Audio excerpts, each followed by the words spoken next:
आज फिजिक्स या विषयाच्या पहिल्या पिरियडमध्ये आपल्या सर्व विद्यार्थ्यांचं हार्दिक स्वागत. आज आपल्याला इलेक्ट्रिसिटी अँड मॅग्नेटिझम या भागातला इलेक्ट्रिक करंट थ्रू कंडक्टर्स हा टॉपिक आपल्याला डिस्कस करायचा आहे. बराचसा सिलेबस हा कोविड-19 या महामारीच्या संकटामुळं हा रिड्यूस करण्यात आलेला आहे. तरी परंतु आपण थोडंसं काही फंडामेंटल पॉईंट्स त्याला डिस्क्राईब करून आपण जो सिलेबस आपल्याला या शैक्षणिक वर्षासाठी ठेवण्यात आलेला आहे त्यावर आपण सखोल असं आपण चर्चा करूया. पहिल्यांदा इलेक्ट्रिक करंट थ्रू कंडक्टर्स. आता कंडक्टर्स कशाला म्हणायचं की solids materials which are broadly classified into three types on the basis of its resistivity and conductivity. मग आता कंडक्टर्स कशाला म्हणायचं, त्याच्यातला जो हे जे सॉलिड्स आहेत, हे जे मटेरियल्स आहेत, ज्याला आपण कंडक्टिव्हिटी आणि रेजिस्टिव्हिटीच्या बेसवर आपण क्लासिफाय करतोय आपण, these materials which can be classified into three types. Number 1, conductors. Number 2, insulators. And number 3, semiconductors.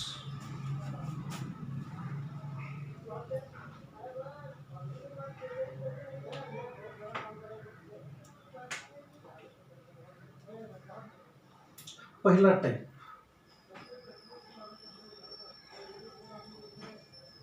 Conductors.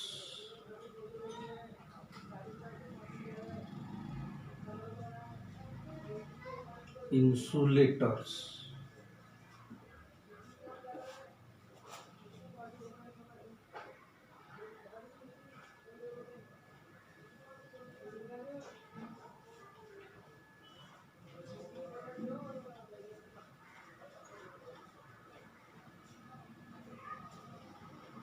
Semiconductors. आता कंडक्टर्स कशाला म्हणायचं आहे की those materials having a very low resistivity, negligible resistivity and high conductivity. That means the materials having resistivity which can be lies between 10 to the power minus 2 to 10 to the power minus 8 ohm meter, and conductivity lies between 10 to the power plus 2 to 10 to the power plus 8 Siemens per meter. अशा पद्धतीचे जे materials आहेत की ज्याची resistivity ही negligible आहे, small आहे, low आहे, अशा पद्धतीचे जे मटेरियल्स आहेत त्या मटेरियल्सला आपण काय म्हणणार आहोत, आपण कंडक्टर्स. आणि अशा पद्धतीचे materials, those materials having a very high resistivity and negligible conductivity are called as insulators. त्यालाच आपल्याला याची असणारी जी करस्पॉन्डिंग रेजिस्टिव्हिटी आहे ती किती आहे, rho is equal to 10 to the power plus 11 to 10 to the power plus 19 ohm metre. एवढी large resistivity या मटेरियल्स ज्या मटेरियलमध्ये असेल त्या करस्पॉन्डिंग मटेरियल्सला काय म्हणणार आहोत आपण? इन्सुलेटर्स. तिची करस्पॉन्डिंग कंडक्टिव्हिटी जर बघितली आपण, ती अत्यंत निग्लिजिबल आहे. आणि ही कंडक्टिव्हिटी किती आहे?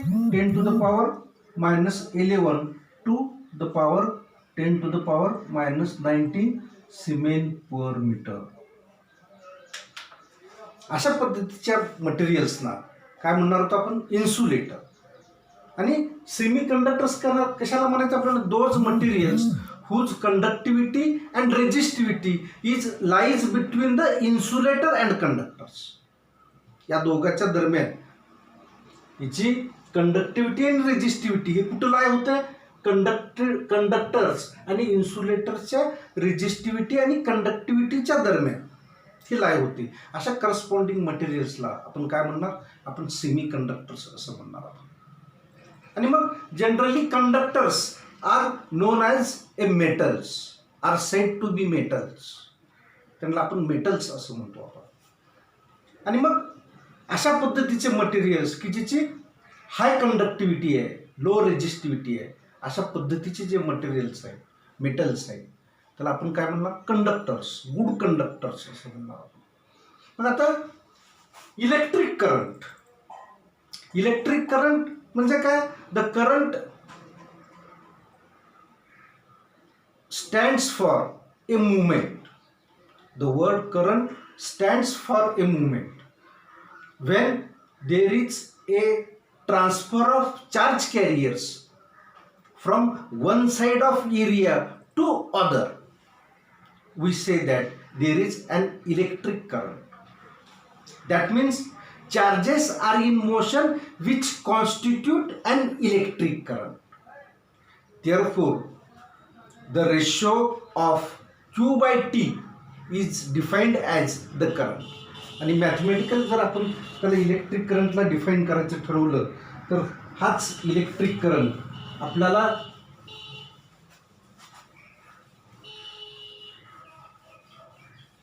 अशा पद्धतीने लिहिता येईल.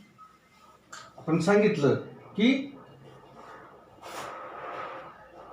I is equal to Q divided by T. कशा पद्धतीने डिफाईन केला आपण?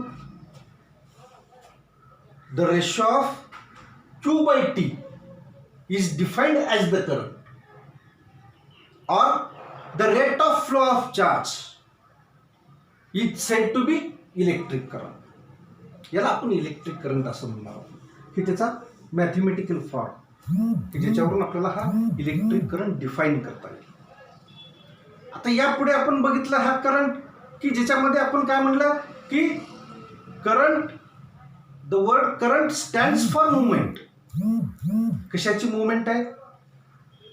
ही जी करस्पॉन्डिंग मुवमेंट आहे when there is a transfer of charge carriers from one side of area to other. अशा पद्धतीनं जर चार्ज कॅरियर्स जर ट्रान्सफर होत असतील एका भागाकडून दुसऱ्या भागाकडं तर आपण त्याला काय म्हणणार? करंट असं म्हणणार आहोत. Charges are in motion which constitute an electric current. त्याला इलेक्ट्रिक करंट असं म्हणायचं. त्याचा मॅथमॅटिकल फॉर्म आपण बघितला की ज्याला आपण काय म्हणलं? आपण the ratio of Q by T is defined as the current. The rate of flow of charge is said to be electric current. It's called as electric current. आणि मग याला आपल्याला इलेक्ट्रिक करंट असं म्हणायचं. आता if capital I be the current passing through a length of conductor. समजा आपण एक कंडक्टर घेतला अशा पद्धतीचा, हा AB लेंथचा कंडक्टर घेतला. या AB लेंथ या कंडक्टरमधून की ज्याची लेंथ आपण कॅपिटल L कन्सिडर केली आपण, याच्यातून I एवढा करंट पास होतोय कॅपिटल I. तर I एवढा करंट जर पास होत असेल तर rate of flow of charge in time T त्या काळामध्ये या लेंथ मधून rate of flow of charge हा किती होणार आहे? Q by T in time T एवढा फ्लो होणार आहे. म्हणून या कॅपिटल I ला आपण काय म्हणतोय? आपण electric current through a conductor in time T. याला इलेक्ट्रिक करंट असं आपण म्हणलं. याचं SI युनिट जर बघितलं आपण, आता हा जो करंट आहे याचं SI युनिट काय, एम्पियर. याला आपण याचा SI युनिट घेतला आपण हा एम्पियर. करंट कशात मेजर करणार आपण, एम्पियर मध्ये करणार. Charge, Q be the charge which can be passing through a length of conductor after applying the potential difference across it. Q हा जो चार्ज आहे त्याचं मॅग्निट्यूड किती आहे, Q हे त्याचं मॅग्निट्यूड आहे. इन टाइम टी मध्ये त्याचा rate of flow of charge हे किती, Q. त्याचं SI युनिट हे चार्ज कशात मेजर करणार आपण, कुलम्बनी मेजर करणार. टाइम सेकंड मध्ये मेजर करणार. SI युनिट त्याचं काय, सेकंड. अशा पद्धतीने आपण electric current through a conductor, याच्यामध्ये कंडक्टर्स कशाला म्हणायचं बघितलं आपण, इलेक्ट्रिक करंट कशाला म्हणायचं आपण बघितलं. जनरली कंडक्टर्स यापूर्वी आपण डिस्कस केलं आपण की अशा पद्धतीचे मटेरियल्स की ज्याची रेजिस्टिव्हिटी निग्लिजिबल आहे, कंडक्टिव्हिटी हाय आहे, आणि मग अशा पद्धतीच्या मटेरियल्सला आपण जर कंडक्टर्स म्हणू, मेटल्स म्हणू आपण, गुड कंडक्टर्स म्हणू आपण. अशा पद्धतीचे मेटल्स आपण एक कंडक्टर घेतला आपण, ज्याची लेंथ L ही तिची लेंथ घेतली आपण. Before applying any potential difference across it, before applying the electric field across the length of conductor, the corresponding metal, corresponding material, the corresponding conductor which contains a very large number of free electrons, and these large number of free electrons inside it are called as charge carriers. That means in conductor electrons are the charge carriers. In semiconductor, electrons and holes are the charge carriers. And in electrolytic solution, cations are the charge carriers. And in the case of gases, basically gases are the insulators. But if the gases are kept at low pressure, at high potential, some positively and negatively charged particle which are created inside it, or some positively and negatively charged particles which are produced inside it.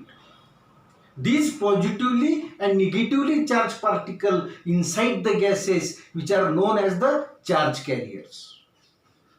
या charge कॅरियर्सचा use करून आपण जे material घेतलंय आपण त्या मटेरियलच्या through आपण electric current आपण सेटअप करतोय. मग आता आपण सांगितलंय का पूर्वी हा जो कंडक्टर आपण घेतलाय ज्याची लेंथ कॅपिटल L आहे त्याला आपण AB ने रिप्रेझेंट केलं. आपण सुरुवातीला आपण before applying the potential difference across it, या कंडक्टरच्या अक्रॉस आपण कुठलंच पोटेन्शियल अप्लाय केलं नाही. आपण अशा पद्धतीचा आपण कंडक्टर घेतला. तर काय सिच्युएशन असेल या सिच्युएशन मध्ये आपण पाहतोय की मेटल्सला आपण काय म्हणलं, आपण गुड कंडक्टर्स असं म्हणलं. का कारण आहे त्याचं की those materials having the very large conductivity and negligible resistivity. आणि म्हणून अशा पद्धतीच्या मटेरियल्सला जर आपण कंडक्टर म्हणलं, आपण हे कंडक्टर्स घेतले आपण. मग आता हे मेटल्स हे कंडक्टर्स गुड कंडक्टर्स याचे एक्झाम्पल्स काय सांगता येईल आपल्याला, सिल्वर आहे, कॉपर आहे, अल्युमिनियम आहे, आयर्न आहे etcetera. These materials, these are known as the metals, these are known as the conductors. अशा पद्धतीचे मटेरियल्स आपण घेतले आणि मग तिची लेंथ घेतली आपण AB ही तिची लेंथ, कुठलंच पोटेन्शियल अप्लाय केले नाही आपण.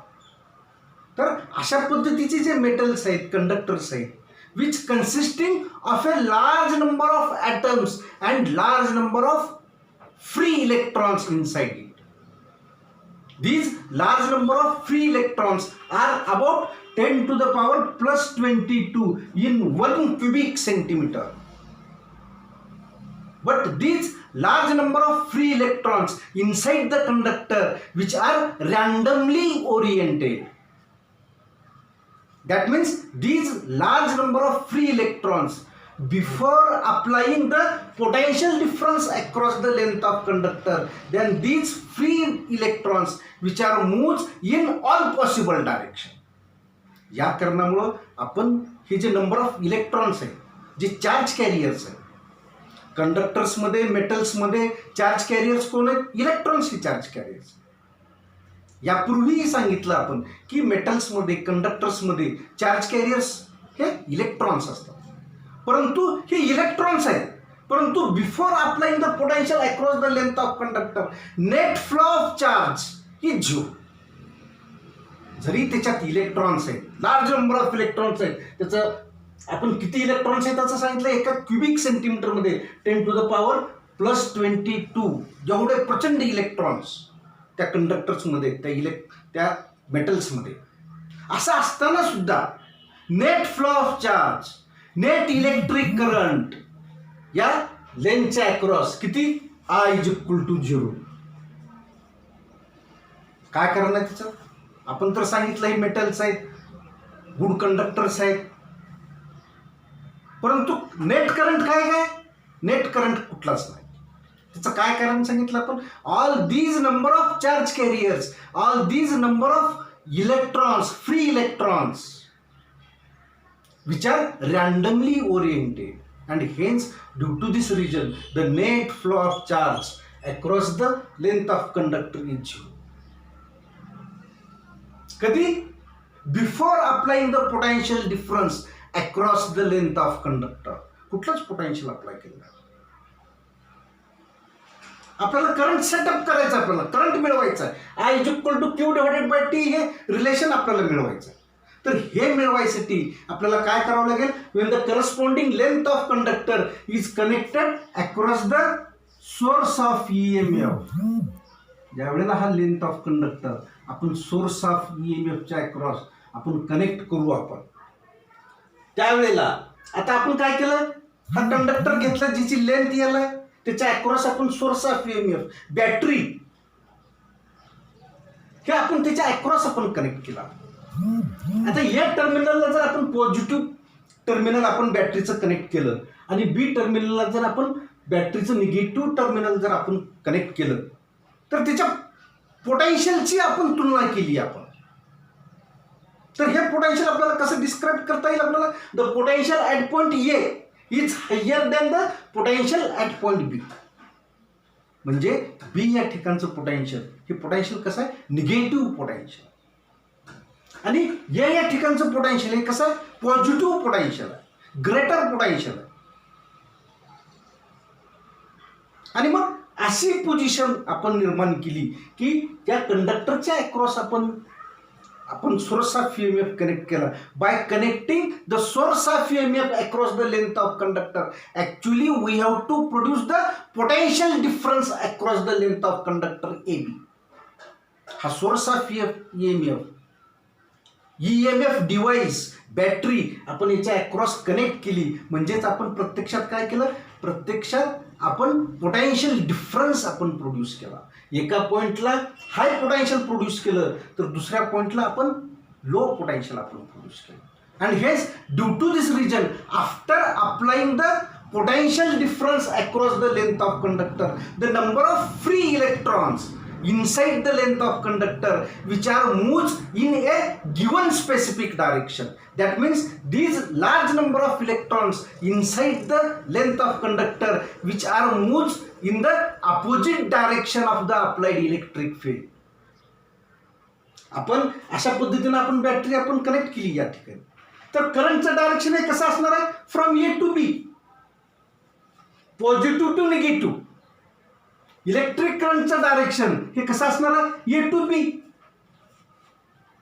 मग आता करंटचं जर डायरेक्शन ए टू बी असेल, ॲट द सेम टाइम त्याच वेळेला number of electrons which are moves from lower potential to higher potential. That means by connecting source of EMF across it, we have to produce the rate of flow of charge across the length of conductor. And hence, due to this reason, we have to conclude that the electric current is set up across the conductor. आणि मग मात्र आपण म्हणू की हा जो conductor आपण घेतला ज्याची लेंथ कॅपिटल एल आहे, त्या कॅपिटल एल एवढ्या लेंथमध्ये कॅपिटल आय एवढा मॅग्नेट्यूडचा करंट हा सेटअप झाला. काय केला आपण सोर्स ऑफ EMF घेतला, त्याच्या अक्रॉस कनेक्ट केला, आपण पोटेन्शियल डिफरन्स प्रोड्यूस केला. आणि मग याच्यामध्ये असणारे जे large number of free electrons आहेत, हे यापूर्वी before applying the potential difference across it त्याची पोझिशन काय होती, they are randomly oriented. But after applying the external electric field across it, after applying the potential difference across it, these large number of free electrons which are moves in the opposite direction of the applied electric field. Electric field चं direction आहे A to B. त्याच वेळेला याच्यात असणारे जे सगळे electrons आहेत त्याचं डायरेक्शन मूव्ह होण्याचं हे कसं असेल, B to A. At the same time, these number of electrons which are moves from point B to point A. These large number of electrons which are moved from lower potential to higher potential. आणि मग मात्र आपण असं म्हणणार की electric current capital I is setup across the length of conductor. एवढ्या मॅग्नेट्यूडचा current त्या कंडक्टरच्या अक्रॉस सेटअप झाला, अशा पद्धतीने आपण म्हणतो. मग आता दोन्ही केसेस आपण बघितले की ज्या पहिल्या केसमध्ये आपण बघितलं पोटेन्शियल अप्लाय केलं नाही, हे सगळेच इलेक्ट्रॉन्स रँडमली ओरिएंटेड होतात. पोटेन्शियल अप्लाय केलं, बॅटरी कनेक्ट केली, EMF डिव्हाइस कनेक्ट केलं, आपण त्याच्यानंतर बघितलं आपण हे सगळेच लार्ज नंबर ऑफ इलेक्ट्रॉन्स एका गिवन स्पेसिफिक डायरेक्शनमध्ये, स्पेसिफिक डायरेक्शनमध्ये म्हणजे काय, आपण जे इलेक्ट्रिक फील्ड अप्लाय केले आहे त्याच्या इलेक्ट्रिक फील्डच्या अपोजिट डायरेक्शनमध्ये ते. If moving charges are positive, then the electric current is in the direction of motion. If moving charges are negative, the direction of electric current is opposite to the direction of motion. Moving charges हे जर positive असतील तर electric करंटचं direction कसं आहे, तर electric करंटचं direction हे त्याच्या मोशनच्या डायरेक्शनमध्ये. म्हणून आपण सांगितलं if moving charges are positive, electric current, the direction of electric current is in the direction of motion. And if moving charges are negative, then direction of electric current is opposite to the direction of motion. अशा पद्धतीनं आपण electric current या length of कंडक्टरच्या across आपण setup केला.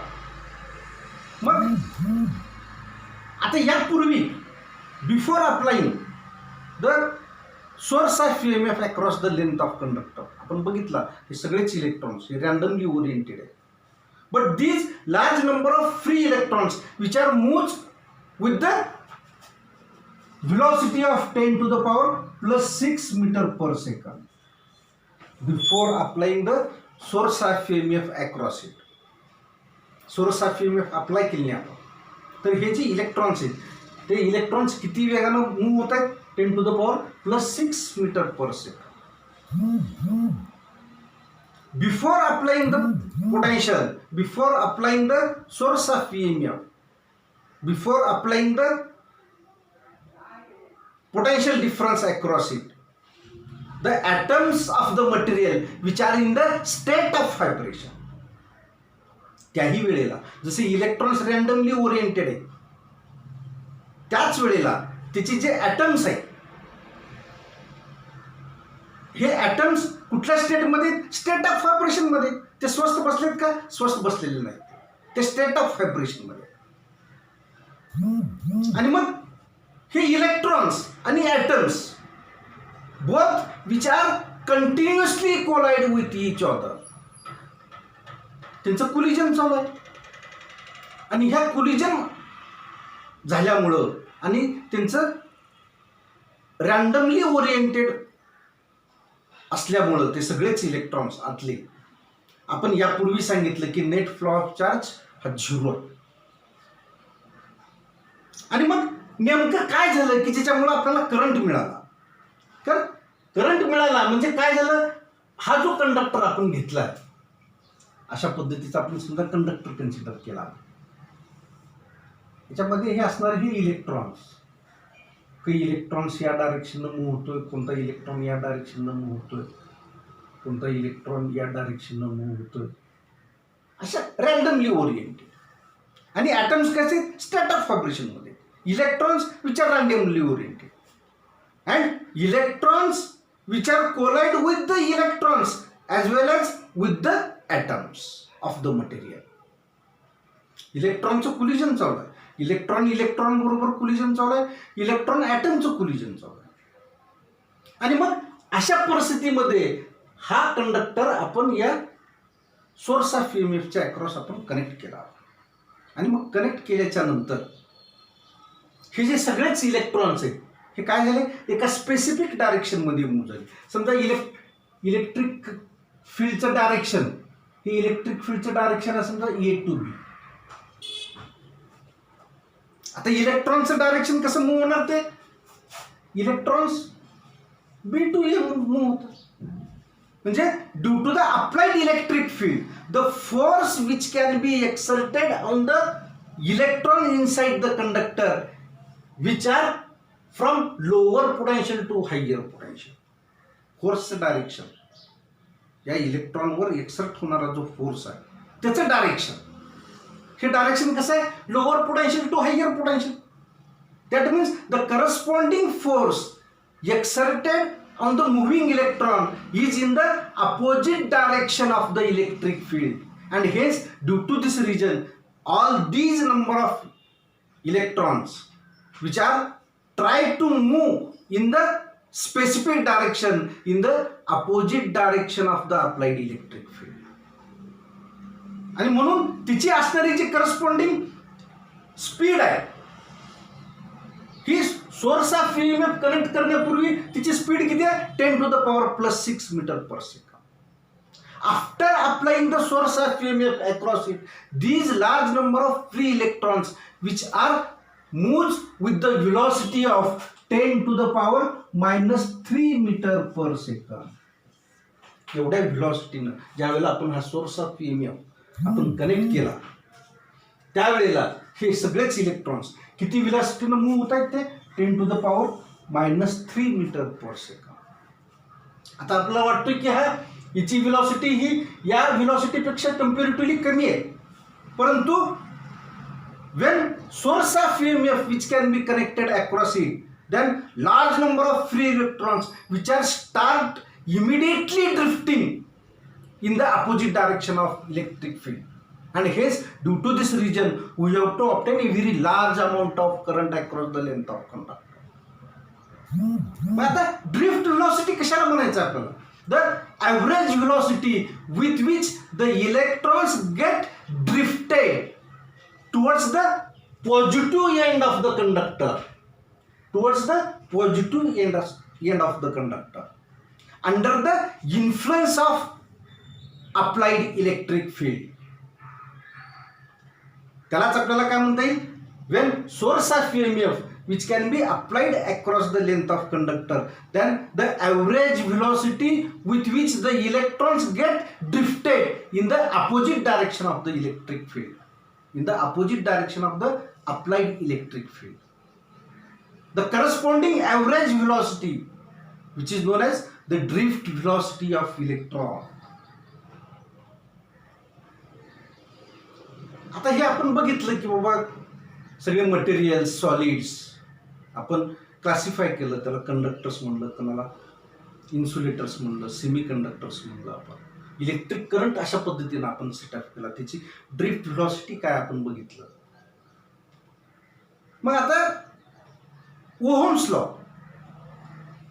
Law काय, की ohms law states that as long as if the physical state of conductor remains same, then electric current passing through a length of conductor is directly proportional to the potential difference applied across it.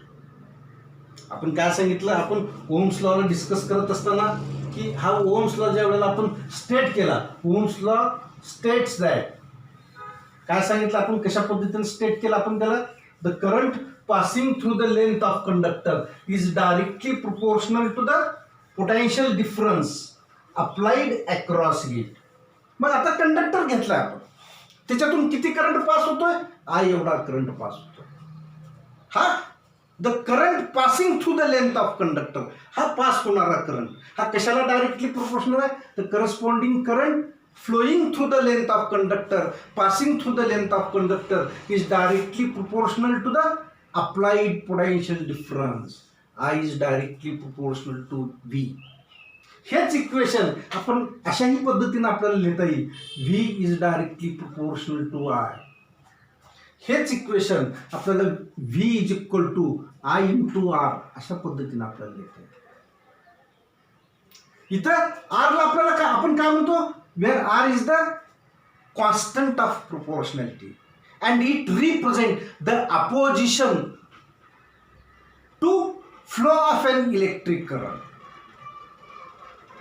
हा काय, आपण R ला काय म्हणलं आपण, constant of proportionality, which is also known as resistance of the conductor. It represents the opposition to the flow of an electric current. अशा पद्धतीनं आता आपण हे इक्वेशन आपण मिळवलं ओहम्स लॉवरून, V is equal to I into R. यालाच आपल्याला कसं लिहिता येईल, आपल्याला समजा आपल्याला resistance of the conductor obtain करायचं, ते कसं लिहिता येईल आपल्याला, R is equal to V divided by I. समजा आपल्याला करंट मिळवायचा आहे, कशा पद्धतीने मिळवणार, I is equal to V divided by R. आपण यापूर्वी सांगितलं आपण की करंटचं SI युनिट काय, एम्पियर. पोटेन्शियल कशामध्ये मेजर करणार आपण, व्होल्टमध्ये. रेजिस्टन्स कशामध्ये मेजर करणार आपण, SI युनिट त्याचं काय, ओहम हे त्याचं SI युनिट आहे.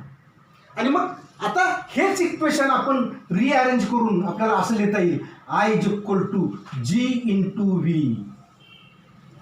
Wear G is known as conductance of the conductor,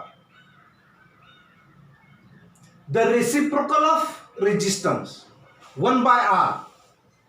Reciprocal of resistance is called as conductance of the conductor. त्याला काय म्हणतो आपण, conductance 1 by R, reciprocal of resistance. आणि म्हणून हा रेसिप्रोकल ऑफ रेजिस्टन्स आपण यूज केला आणि याच्यावरून आपण हे equation I is equal to V divided by R, यालाच आपण 1 by R च्या ऐवजी आपण G घेतलं आणि हेच इक्वेशन आपण अशा पद्धतीने लिहिलं. कुठल्या फॉर्ममध्ये लिहिलं आपण, कंडक्टन्सच्या फॉर्ममध्ये, I is equal to G divided by V. हे कंडक्टन्स काढायचं आपल्याला, तर कशा पद्धतीने ऑब्टेन करता येईल, G is equal to I divided by V. हे कंडक्टन्स त्याचं SI युनिट, हे काय, सिमेन्स हे त्याचं SI युनिट, मो हे त्याचं SI युनिट, पर ओहम हे त्याचं SI युनिट, सिमेन्स, मो, पर ओहम हे त्याचे SI युनिट, कशाचे, कंडक्टन्स. बघितलं आपण कंडक्टन्स, ओहम्स लॉ बघितला आपण, त्याला स्टेट केलं, त्याचं मॅथमॅटिकल इक्वेशन बघितलं. On the basis of Ohm's law, conductors which are classified into two types, ohmic conductor and non-ohmic conductor. Conductors are a device which obeys the Ohm's law are said to be ohmic conductors. Ohm's law च्या बेसवर आपण हे जे conductors आहेत, या कंडक्टर्सला आपण classify केलं. आपण दोन पद्धतीमध्ये क्लासिफाय केलं. एका आपण काय म्हणलं, आपण ओहमिक कंडक्टर. कुठले कंडक्टर्स आहेत ते, conductors are a device which obeys the Ohm's law. हे जे त्याचं रिलेशन आहे, V is equal to I into R. I is directly proportional to V, V is directly proportional to I. जसं जसं आपण पोटेन्शियल इन्क्रीज करत जाऊ आपण, तसं तसं करंट काय होत जाणार आहे, इन्क्रीज होणार आहे. त्याचं जर रिलेशन बघितलं आपण, IV कॅरेक्टरिस्टिक्स जर बघितली आपण, तर ही आय व्ही कॅरेक्टरिस्टिक्स कशी असली पाहिजे, लिनियर आय व्ही कॅरेक्टरिस्टिक्स असली पाहिजे. त्याचं जर रिलेशन बघितलं आपण पोटेन्शियल आणि करंटचं, अकॉर्डिंग टू ओम्स लॉ ही relation, the relation between potential and current is a linear. हे कसं असणार आहे, लिनियर असणार. मग अशा पद्धतीचे जे मटेरियल्स आहेत की जे मटेरियल्स, कंडक्टर्स और devices which obeys the Ohm's law are said to be ohmic conductor. त्याचे कुठले एक्झाम्पल सांगता येईल आपल्याला, metals and metallic alloys which are known as ohmic conductor.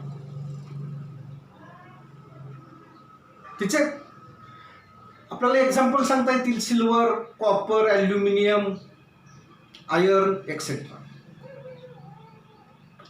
आणि नॉन ओहमिक कंडक्टर कशाला म्हणायचं की ए कंडक्टर और a devices which does not obeys the Ohm's law are called as non ohmic conductors. तिचे कुठले एक्झाम्पल्स, इलेक्ट्रोलाइट्स आणि semi conductors. की इलेक्ट्रोलाइट्समध्ये आणि सेमी कंडक्टर्समध्ये आय व्ही कॅरेक्टरिस्टिक्स जे आहे, पोटेन्शियल आणि करंटचं असणारं जे रिलेशन आहे, the relation between potential and current is not linear. जसं आपण पोटेन्शियल वाढवू तसा करंट वाढणार नाही, वाढेल काही ठराविक काळापुरता. त्याच्यानंतर मात्र हे त्याचं रिलेशन, हे त्याचं लिनियर रिलेशन राहणार नाही. म्हणून अशा पद्धतीचे जे मटेरियल्स आहेत, इलेक्ट्रोलाइट्स आहेत, सेमी कंडक्टर्स आहेत, त्याला काय म्हणतो आपण, नॉन ओहमिक कंडक्टर्स असं म्हणतो आपण.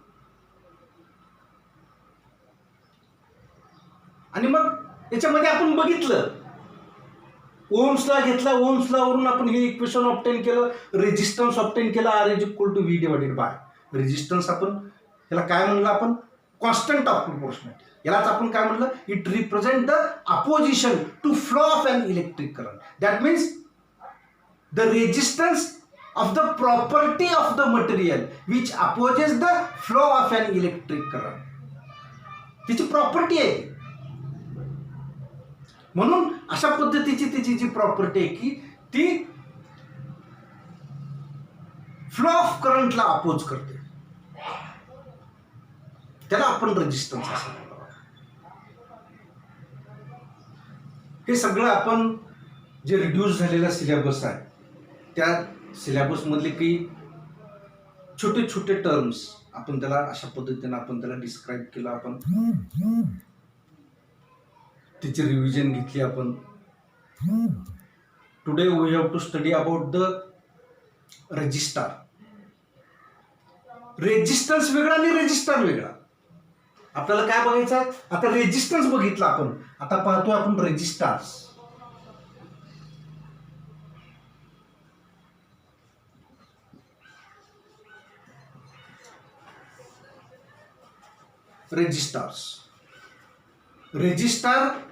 Registers is an electrical component which opposes the flow of an electric current passing through it. Register कशाला म्हणू आपण, एक इलेक्ट्रिकल कंपोनंट आहे, इलेक्ट्रिकल डिव्हाइस आहे. त्याची काय टेंडन्सी आहे की the corresponding device, the corresponding component which opposes the flow of an electric current passing through it. त्याच्या थ्रू जो पास होणारा करंट आहे त्याला तो काय करतो, त्याला तो अपोज करतो. म्हणून अशा पद्धतीचे जे इलेक्ट्रिकल कंपोनंट आहेत, डिव्हाइस आहे, त्याला आपण काय म्हणतो, आपण resistors. There are two types of resistors, wire bound resistor and carbon resistor. Higher range resistor are mostly carbon resistors. They are small in size and they are inexpensive. कुठले हे carbon resistor, त्याची size कशी अत्यंत कमी size आहे आणि ते कसे इनएक्सपेन्सिव्ह आहे. आणि मग या कारणासाठी आपण मोस्टली आपण कार्बन रजिस्टरचा आपण यूज करतो. मग आता आपल्याला कशाबद्दल बघायचं, आपल्याला रजिस्टर बघितलं, तिथे दोन टाइप्स बघितले, वायर बाउंड रजिस्टर आणि कार्बन रजिस्टर. की हा इलेक्ट्रिकल कंपोनंट आहे की जो कंपोनंट फ्लो ऑफ इलेक्ट्रिक करंटला अपोज करतोय, अशा पद्धतीच्या कंपोनंटला आपण रजिस्टर असं म्हणतोय. मग त्याच्यानंतर रिओस्टॅट.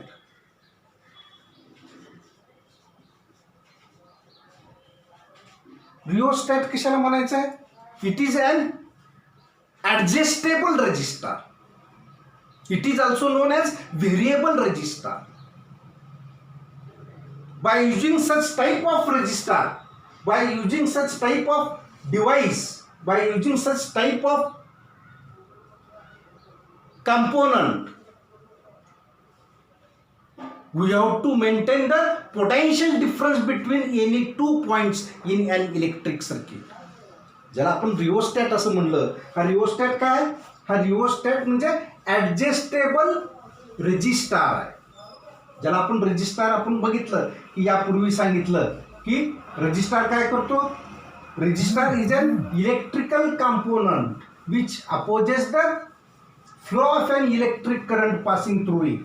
त्याच्या थ्रू होणारा जो पास होणारा जो करंट आहे त्याला तो अपोज करतो. अशा पद्धतीच्या कंपोनंटला आपण रजिस्टर असं म्हणलं आपण.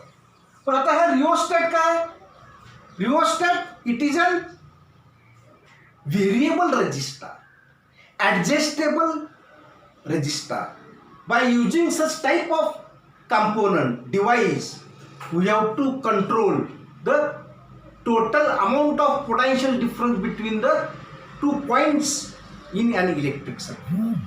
असं जर आपण या रिओस्टॅट ऍडजस्टेबल रजिस्टर आहे असं म्हणलं आपण, रिओस्टॅटला व्हेरिएबल रजिस्टर आहे असं म्हणलं. मग हा जो डिव्हाइस आहे, हा डिव्हाइस आपण या ठिकाणी पाहणार आहोत आपण, तो कशा पद्धतीनं फॉर्म झालाय.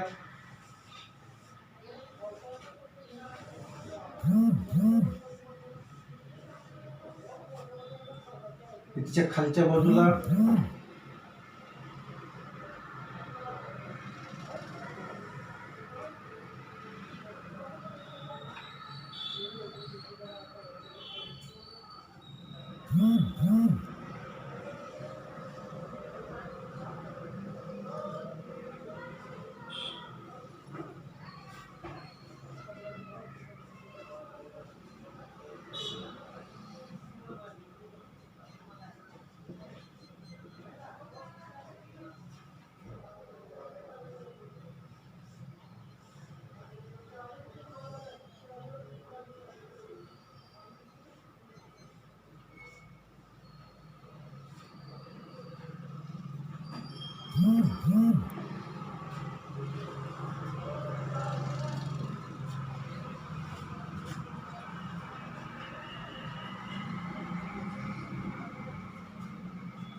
हा रिओस्टॅट अशा पद्धतीनं त्याचं फॉर्मेशन झालेलं असतं. की हे ज्या लाईन्स दाखवलेल्या आहेत, या लाईन्स काय रिप्रेझेंट करतात? Coil of wires. हा त्याचा स्टँड आहे या रिओस्टॅटचा. खालच्या बाजूला हा एक आणि हा एक, त्याला आपण काय म्हणतो? त्याची स्टँड. की या दोन स्टँडवर तो थांबलेला आहे. आणि मग हे त्याचे दोन टर्मिनल्स, टर्मिनल ए आणि टर्मिनल बी, या दोन टर्मिनल्सला आपण काय म्हणतो? Fix point. आणि या ठिकाणचा जो टर्मिनल आहे, टर्मिनल सी, हा पॉईंट कसा आहे? हा व्हेरिएबल पॉईंट आहे. आणि हे स्लायडिंग स्विच आहे. By using this sliding switch we have to control the total amount of potential between the two points in an electric circuit. अशा पद्धतीनं त्याला आपण स्लाइड करत जाऊ तर जे कुठलं सर्किट आहे, जी कुठली पाथ आहे, इलेक्ट्रिकल पाथ आहे, त्या ब्रँचमधला असणारं जे पोटेन्शियल आहे, त्या पोटेन्शियलला आपल्याला कंट्रोल करता येते. The corresponding rheostat can also be used to change the intensity of light and control the speed of motor. In hi-fi equipments, the corresponding rheostat can be used for volume controllers. अशा पद्धतीनं वेगवेगळ्या पर्पजेससाठी आपण volume controllers म्हणून किंवा मोटर्सची जी speed आहे त्या स्पीडला आपल्याला control करायचं आहे, आपल्याला पोटेन्शियलला कंट्रोल करायचं आहे. या सगळ्या डिफरंट पर्पजेससाठी आपण या रिओस्टॅटचा आपण यूज करतो. आपण याचे जर ॲप्लिकेशन्स जर बघितले या रिओस्टॅटचे, अनेक ठिकाणी आपल्याला हा रिओस्टॅटचा यूज करून आपल्याला पोटेन्शियल मेंटेन करता येतं. या मूव्ह होणाऱ्या फॅनमध्ये आपण अशा पद्धतीचा रिओस्टॅट आपण यूज केलेला असतो आपण, की याची स्पीड आपल्याला कंट्रोल करता येते. काही साऊंड सिस्टीम आहे त्याच्यामध्ये त्याचं व्हॉल्यूम कंट्रोल करायचं आपल्याला, त्याही ठिकाणी आपल्याला अशा पद्धतीच्या डिव्हाइसचा यूज करून आपण व्हॉल्यूम कंट्रोल करता येतं. इंटेन्सिटी ऑफ लाईट आहे त्याला कंट्रोल करायचं आहे, त्याही ठिकाणी आपल्याला रिओस्टॅटचा उपयोग करून आपल्याला त्याला कंट्रोल करता येतं. अशा पद्धतीनं जो डिव्हाइस आपण इथं या ठिकाणी डिस्कस केला त्याला आपण रिओस्टॅट असं म्हणतो. बाकीचा जो रिमेनिंग पार्ट आहे, आता रजिस्टार कशाला म्हणायचं बघितलं आपण, रिओस्टॅट कशाला म्हणायचं बघितलं आपण. अशा पद्धतीचे जे कार्बन रजिस्टार्स आहेत, यापूर्वी काय सांगितलं आपण की higher range resistor are mostly carbon resistor. Large रेंजमध्ये, लार्ज व्हॅल्यूमध्ये जर आपल्याला रजिस्टार्स जर हवे असतील तर ते कुठलेही कार्बन रजिस्टार्स. या कार्बन रजिस्टार्सचा यूज करून आपल्याला यापुढे these registers which are connected in series, which are connected in parallel combination, त्याचे डिफरंट फिनॉमिनाज आपल्याला पुढच्या टॉपिकमध्ये आपल्याला स्टडी करायचा आहे. त्यापूर्वी इथपर्यंतचा हा जो टॉपिक आहे तो टॉपिक आज या ठिकाणी समाप्त होतो. धन्यवाद.